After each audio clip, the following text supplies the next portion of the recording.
Mythology is a collection of myths, especially one belonging to a particular religious or cultural tradition of a group of people, their collection of stories they tell to explain nature, history, and customs, or the study of such myths. As a collection of such stories, mythology is a vital feature of every culture. Various origins for myths have been proposed, ranging from personification of nature, personification of natural phenomena, to truthful or hyperbolic accounts of historical events, to explanations of existing ritual. Although the term is complicated by its implicit condescension, mythologizing is not just an ancient or primitive practice, as shown by contemporary mythopoeia such as urban legends and the expansive fictional mythoi created by fantasy novels and comics. A culture's collective mythology helps convey belonging, shared and religious experience, behavioral models, and moral and practical lessons. The study of myth dates back to antiquity. Rival classifications of the Greek myths by Euhemerus, Plato's Phaedrus, and Sallustius were developed by the Neoplatonists and revived by Renaissance mythographers. 19th-century comparative mythology reinterpreted myth as a primitive and failed counterpart of science, a disease of language, or a misinterpretation of magical ritual. Some recent approaches have rejected a conflict between the value of myth and rational thought, often viewing myths, rather than being merely inaccurate historical accounts, as expressions for understanding general psychological, cultural or societal truths. Etymology. The English term mythology predates the word myth by centuries. It appeared in the 15th century, borrowed from Middle French mythology. The word mythology, exposition of myths, comes from Middle French mythology, from late Latin mythologia, from Greek mu epsilon theta omicron lambda omicron gamma iota alpha mythologia, legendary lore, a telling of mythic legends, a legend, story, tale, from mu theta omicron sigma mythos, myth, and lambda omicron gamma iota alpha logia, study. Both terms translated the subject of Fulgentius's 5th-century mythology, which was concerned with the explication of Greek and Roman stories about their gods. Although the African author Fulgentius's conflation with the contemporary African saint Fulgentius is now questioned, the mythology explicitly treated its subject matter as allegories requiring interpretation and not as true events. From Lydgate until the 17th or 18th century, mythology was similarly used to mean a moral, a fable, an allegory, or a parable. From its earliest use in reference to a collection of traditional stories or beliefs, it has implied the falsehood of the stories being described, remaining associated with sacred tales of the Greeks and Romans, though it came to be applied by analogy with similar bodies of traditional stories among other polytheistic cultures around the world.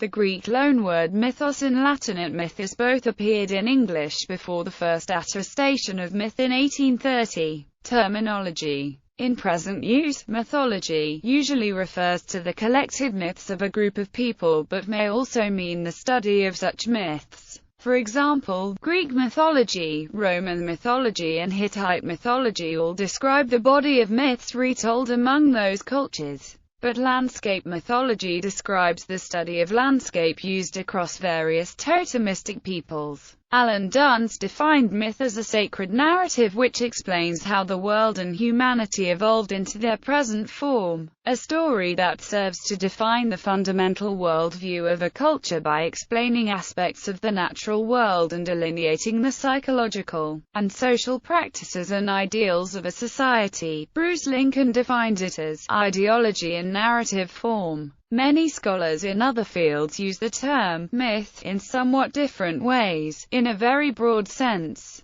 the word can refer to any traditional story or any popular misconception or imaginary entity. Because of this pejorative sense, some opt to return to the earlier mythos, although its use was similarly pejorative, and it now more commonly refers to its Aristotelian sense as a plot point, or to a collective mythology, as in the world-building of H.P. Lovecraft. Mythology is now often sharply distinguished from didactic literature such as fables, but its relationship with other traditional stories such as legends and folktales is much more nebulous. The main characters in myths are usually gods, demigods, or supernatural humans, while legends generally feature humans as their main characters. But many exceptions or combinations exist, as in the Iliad, Odyssey, and Aeneid. Myths are often endorsed by rulers and priests and closely linked to religion or spirituality. In fact, many societies group the myths, legends, and history together, considering myths to be true accounts of their remote past. Creation myths, particularly, take place in a primordial age when the world had not yet achieved its current form. But other myths explain how the society's customs, institutions and taboos were established and sanctified. A separate space is created for folktales, which are not considered true by the people who tell them. As stories spread to other cultures or as faiths change, however, myths can come to be considered folktales.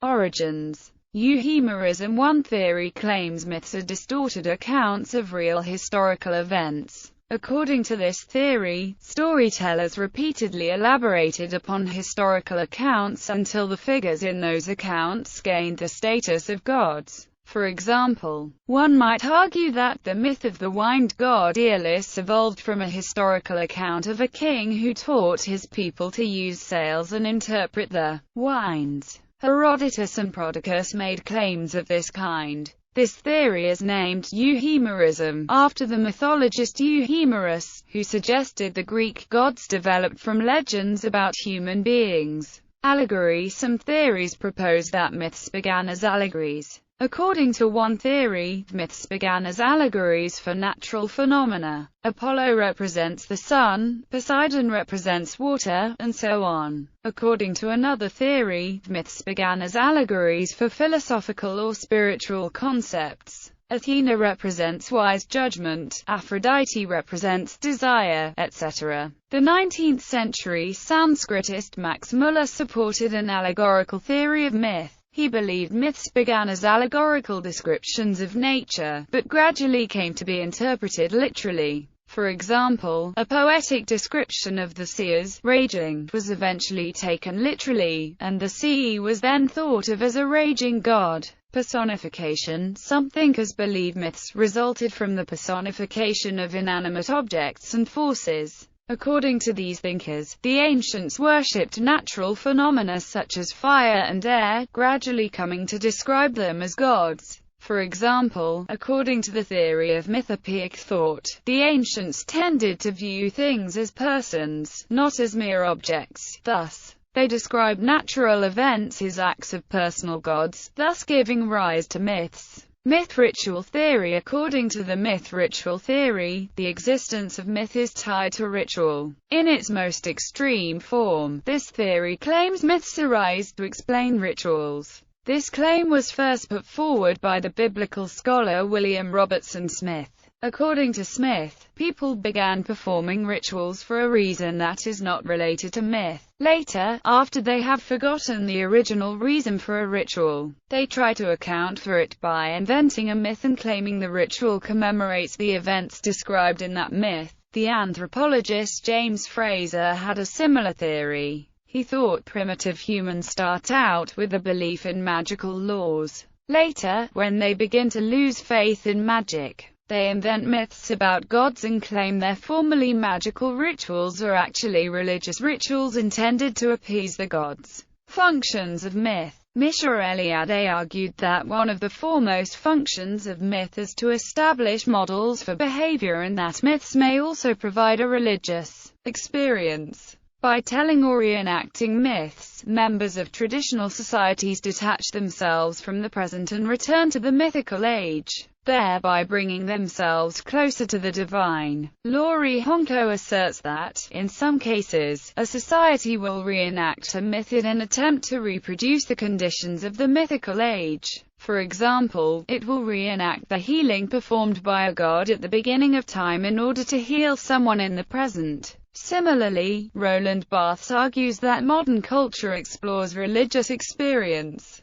Because it is not the job of science to define human morality, a religious experience is an attempt to connect with a perceived moral past, which is in contrast with the technological present. Joseph Campbell writes, in the long view of the history of mankind, 4 essential functions of mythology can be discerned. The first and most distinctive, vitalizing all, is that of eliciting and supporting a sense of awe before the mystery of being. The second function of mythology is to render a cosmology, an image of the universe that will support and be supported by this sense of awe before the mystery of the presence and the presence of a mystery. A third function of mythology is to support the current social order, to integrate the individual organically with his group. The fourth function of mythology is to initiate the individual into the order of realities, of his own psyche, guiding him toward his own spiritual enrichment and realization. In a later work, Campbell explains the relationship of myth to civilization.